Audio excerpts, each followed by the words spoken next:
from the poor to the prominent, crazy people of the night. You know it's wrong, but the powers that be say it's alright.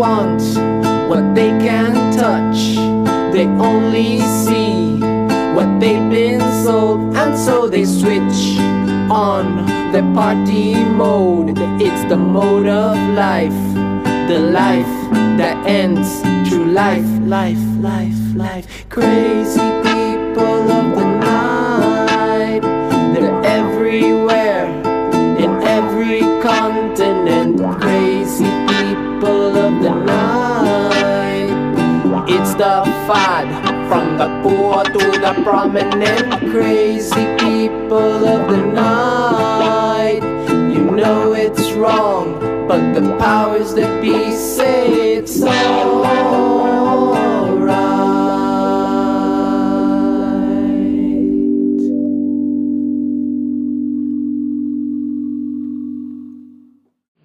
So you guys have these openings every month, or? No, this is once a year. Once a year? Yeah. Wow. There was a time that they did it twice a year. That was before my time, though. Oh. Yeah. How long ago you been working here? About 6 years. 6 years? Yeah, but I'm actually, this is my last month. Oh really? Living well? Greener pastures, basically. Oh. I'm turning my place into a work-live space. Oh, okay. Yeah. Okay, cool. So you're a designer, interior designer? Yeah, no, I'm not an interior designer. Actually, my husband and I live in this spot. We just moved to this spot about a year ago. And I'm actually a knitwear designer. I do primarily focus on scarves, gloves, hats. My line is called Dinana. And all the accessories are handmade in Peru, South America. My husband, who's right over there, is an artist. He does a lot of graffiti-inspired work. Is he from over there too? From Peru? No, he's from here in the U.S. Okay. And his studio space is over there. But when we moved into this spot, it was like an empty shell. So we really had to come in here with an idea of how we wanted to kind of create our spot. And so. Yeah, we were able to kind of transform What is it that? to Sueño? Sueño? They're letters that we found at a shop. Oh, okay.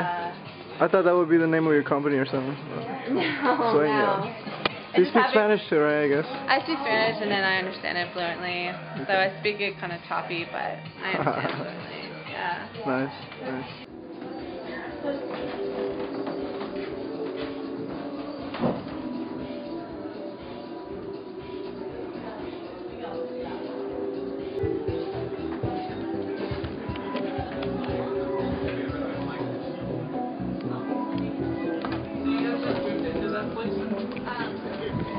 We have a lot of squatters. Oh, excuse me.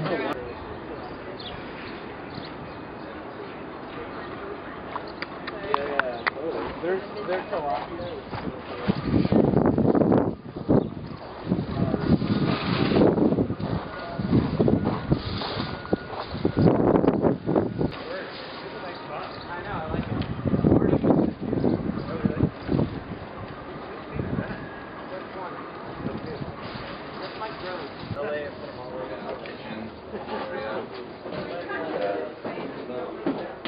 Right, yeah, it could be. You should live here if you wanted to. Oh, there's the mural. Yeah, there's a mural. Okay. There's a balcony out here.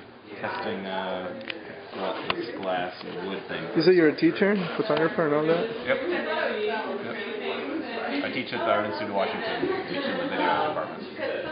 The Art Institute? Yep. Oh, I went there. I was there that was long ago. Okay. I was there for a little bit though. Cool. I do film. I do videos. Cool. And I have a local video page. Cool. Have you done any independent films or anything like that? Yeah. These are photos from a documentary in Africa.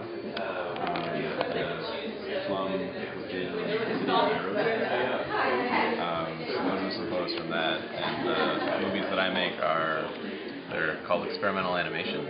Experimental animations.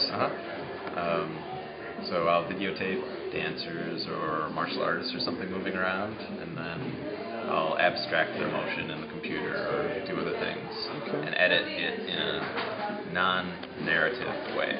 So when you watch it, it's So it's very abstract. abstract. Very abstract. Sometimes, yeah. Right. Yep. And how do you how do you get paid for doing that? For doing that? Something like that. Not as what you don't really. Right. No. Because I was thinking about art today. I rarely think about art, but I was thinking about art today because I saw this guy sketching at the plaza today, and I was like, dude, the hardest thing on art is like to get how you get paid for it. Yeah. Right? Because like there are many great artists. I think all artists are really good, but the hardest thing is to like get paid for it, right? Yep. Have you ever thought about that? Yeah. I'd love to. Yeah. So for my movies, the experimental animations, there's very little market for that, you know what I mean? Unless maybe a music video or something, doing a technique for some crazy music video, that might be a way to... Have you done any commercials? No. I do commercials, so at least that's a step Cool. in my filming. And I'm trying to integrate me as a character in my commercials, Okay. you know? So As a filmmaker? Like filmmaker in the commercial? yeah. Okay, Yeah. that's cool. Mike, isn't that awesome? Is it actually bamboo? Yep. Are you filming it? Yeah. Oh, I wanted to touch it, but I'll wait. Oh, go ahead. This is the point of the video. It's pretty light. Is it really bamboo? Yeah, this one's light. I think it's lighter. No, like those two are actually straight. Whereas this the diameter is bigger, so it's going to be thicker actually than that one. But the wall. And this one up here is going to be very Where you get the bamboo from? The bamboo is from Virginia. Oh, from Virginia? Yeah. Also, you don't have to travel or nothing like that? No, so it's I get it shipped to me from a grower there. Green, they cut it for me, and I flame treat it myself and dry it. When did you come up with the idea? Well, you saw it there are somewhere? other builders, other bamboo builders. It's actually the first guy who started doing it recently was from, I think, Colombia in South America. And then there are engineers in like Germany, like guys who did his projects, and there's a guy out in California.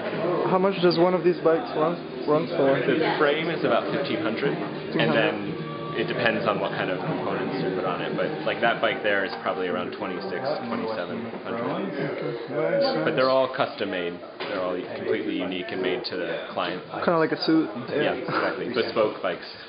So you're the one who made this painting. It's amazing. Yeah, I made this painting of Michelle Obama for Barack Obama's inauguration. It was your show, you were saying? It was a collaborative show of maybe 200 artists, all who made different artworks about Obama and his family. And this was the only solo Michelle Obama piece in the exhibition. And I just really wanted to make a large painting of Michelle to really show her kind of as a star. And I think it represents her well.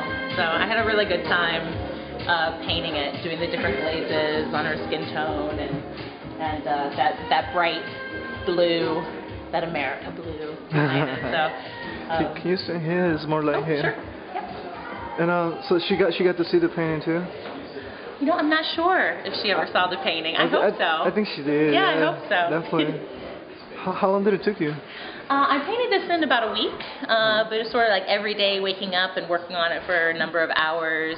It got to the point sort of where I was dreaming about the painting. So it was like full time? Yeah, kind of a full time, more than one that? whole week, and I kind of really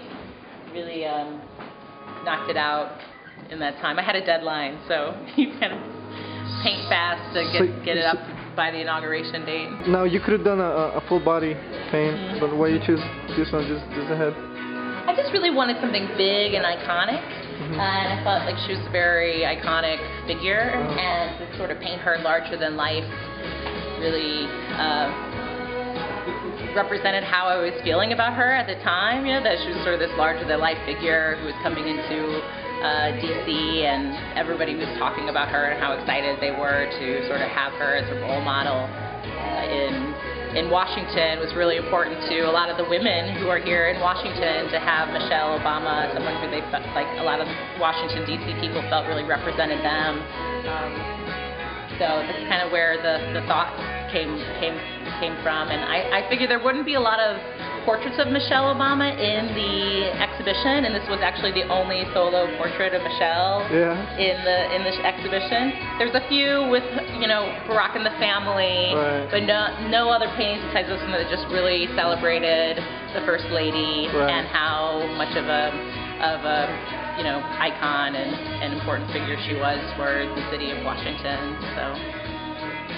Oh, you just moved from where? From Denver?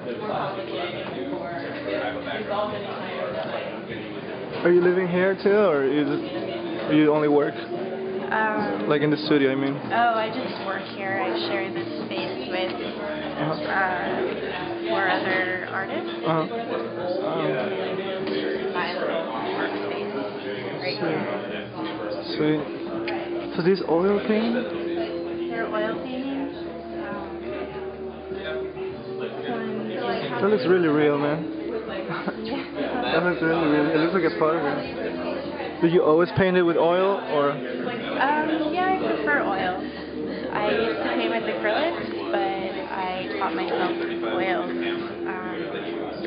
because I like to layer paint. I like the colors of oils.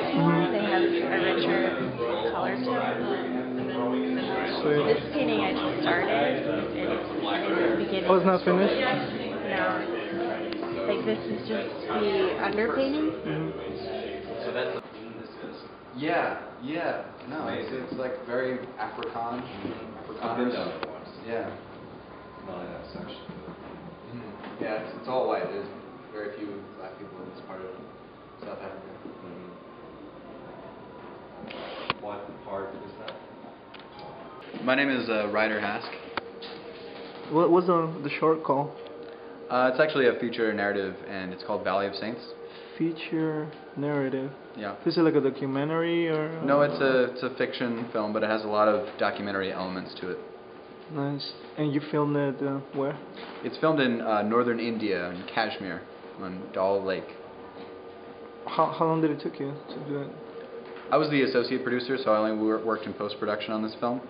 But production took about 2 months. 2 months, okay. 2 months of filming. So you kind of edited it and...